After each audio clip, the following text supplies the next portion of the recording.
मनाच्या धुंदीत लहरीत येना सखे ग साजणी येना जराशी लाजत मुरडत येना सखे ग साजणी येना सखे ग साजणी येना. लुनास वॉकमेट खुपते तिथे गुप्तेच्या ह्या भागामध्ये मी अवधूत गुप्ते तुम्हा सर्वांचं खूप खूप स्वागत करतो. भारतीय संगीताच्या प्रमुख दोन बाजू म्हणजे शास्त्रीय संगीत आणि लोकसंगीत.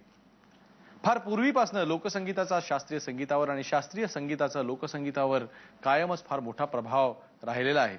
पण ह्या दोन्ही संगीत प्रकारांचे अभ्यासक ज्यावेळेला एकाच मंचावर येतात ना त्यावेळेला आपण काहीतरी छान फ्युजन एक्सपेक्ट करू शकतो. थोडं संगीताचं थोडं विचारांचं तेच फ्युजन आज आपल्याला इथे ऐकायला मिळणार आहे. कोण येणार आहे इकडे, कोण आहेत आपले गेस्ट कळणार आहे. पण त्याआधी गुप्ते का फांडा. एकदा एका स्विमिंग पूलवरती उंचावरनं उडी मारण्याची स्पर्धा लागलेली असते. स्विमिंग पूलमध्ये 3 पार्टिसिपेंट्स आणि त्यांचे 3 प्रशिक्षक तिथे असतात. एक असतो पुण्याचा, एक असतो मुंबईचा आणि एक असतो कोल्हापूरचा. पहिल्यांदा मुंबईचा प्रशिक्षक आपल्या विद्यार्थ्याला सांगतो, जा रे पहिल्या मजल्यावरनं उडी मार. मुलगा जातो वरनं उडी मारतो. बाकी दोघांकडे बघून प्रशिक्षक म्हणतो, बघितलेत याला म्हणतात डेअरिंग, आवाज नाही करायचा. हे बघून पुणेकर प्रशिक्षक थोडासा चिडतो, म्हणतो 1 मिनिट थांबा. आपल्या विद्यार्थ्याला बोलवतो. पार्टिसिपेंट म्हणतो, जा वरती 4थ्या मजल्यावरनं उडी मार. तो मुलगा पण जातो, पटकन जातो आणि 4थ्या मजल्यावरनं उडी मारतो. पुणेरी प्रशिक्षक म्हणतो, पाहिलंच याला म्हणतात डेअरिंग, आवाज नाही करायचा. हे सगळं बघून कोल्हापूरचा प्रशिक्षक म्हणतो, अरे आपल्याला पण दाखवायला पाहिजे वाटतं. आपल्या विद्यार्थ्याला बोलवतो आणि ते म्हणतो, ए इथे रे जवळ 6व्या मजल्यावर जाऊन उडी मार बाबा. प्रशिक्षकाला तो विद्यार्थी म्हणतो, हे काय बापाचा मालक आहे तुमच्या यायला काय पण बोलताय काय, तुम्ही काय पण झाणार आम्ही ऐकणार काय. प्रशिक्षक म्हणतो, पाहिलं याला म्हणतात डेअरिंग, आवाज नाही करायचा. तर हा होता आजचा आपला गुप्ते का फंडा. आणि आता स्वागत करूया महाराष्ट्रातल्या 2 संगीतामधल्या रत्नांचं. एक लोकसंगीतामधलं रत्न आणि एक शास्त्रीय संगीतातलं रत्न. स्वागत करूया रघुनंदन पणशीकर आणि देवदत्त साबळेंचं.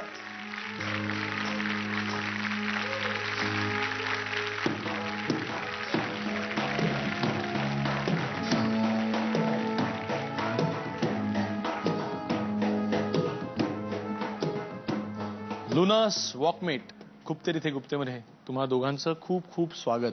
रघुनंदनजी, प्रभाकर पणशीकर हे नाव घेतल्यानंतर पहिल्यांदा त्यांची टोपी आठवायची आणि तुम्ही देखील तुमची ही टोपी एक वेगळं. तर इस टोपी का राज क्या है? राज म्हणजे महत्वाचं, मी एकदा अमृतसरला गेलो होतो कार्यक्रमासाठी गुरुजींच्या बरोबर. खाली मला सहज एक टोपी दिसली.